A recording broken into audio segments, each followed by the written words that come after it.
สวัสดีครับทุกท่านครับนำพาทุกท่านมาที่บ้านสวนฝ้ายตำบลพักแพ้ว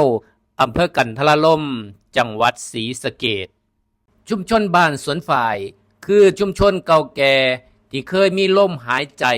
ของภูมิปัญญาท้องถิ่นอดีตที่นี่เคยรุ่งเรืองด้านการทอผ้าไหมเสียงกีกระทบกันเป็นจังหวะ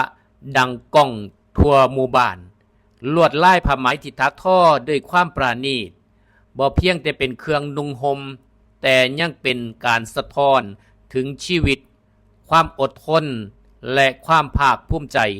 ของคนในชุมชนการเวลาผ่านไปวิถีชีวิตเริ่มต้นเปลี่ยนแปลงอาชีพการทอผ้าไหมที่เคยเป็นหัวใจหลักของชุมชนค่อยๆเลื่อนหายบางครอบครัวเลิกทอบางครอบครัวไปทำงานนอกพื้นที่เหลือเพียงเรื่องเล่าและความทรงจำที่ยังคงอยู่ในจิตใจของผู้เฒ่าผู้แก่แม้ความรุ่งเรืองในอดีตสิจางหายแต่สิ่งหนึ่งที่ยังมีความชัดเจนและงดงามเสมอนั่นก็คือความสามัคคีคนในชุมชนบ้านสวนฝ่ายยังคงซอยเหลือเกื้อกูลกันร่วมแห้งร่วมใจกันในกิจกรรมต่างๆบ่ว่าสิเป็นกิจกรรมงานบุญงานประเพณีหรือการพัฒนาหมู่บ้านภายในชุมชนมีศูนย์พัฒนาเด็กเล็กเป็นพื้นที่แห่งการเริ่มต้นของลูกหลานเป็นสถานที่ที่ปลูกฝังความรู้ความอบอุ่น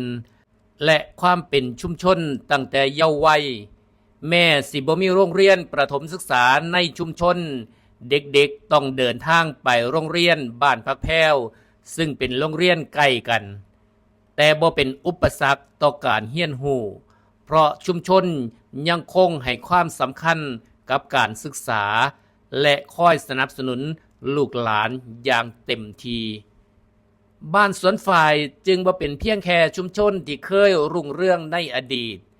แต่คือชุมชนที่ยั่งยืนหยัดด้วยหัวใจที่เข้มแข็ง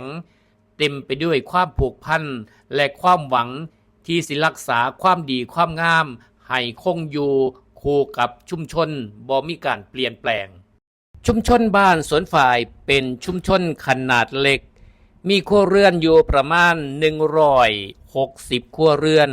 และมีประชากรอยู่ประมาณ712คนผมนำภาพบรรยากาศและความสวยงามชุมชนบ้านสวนฝ่ายมาให้ทุกท่านได้ชมกันโดยเฉพาะอย่างยิ่งท่านที่เกิดอยู่บ้านสวนฝ่ายแต่ไปทำมาค้าขายไปหาอยู่หากินต่างถิ่นต่างจังหวัดได้เห็นภาพนี้สิได้ระลึกนึกถึงบ้านเกิดเมืองนอนตนเองมีโอกาสสิได้กลับมาเยี่ยมบ้านตนเองที่นี่บ้านสวนฝ่ายครับ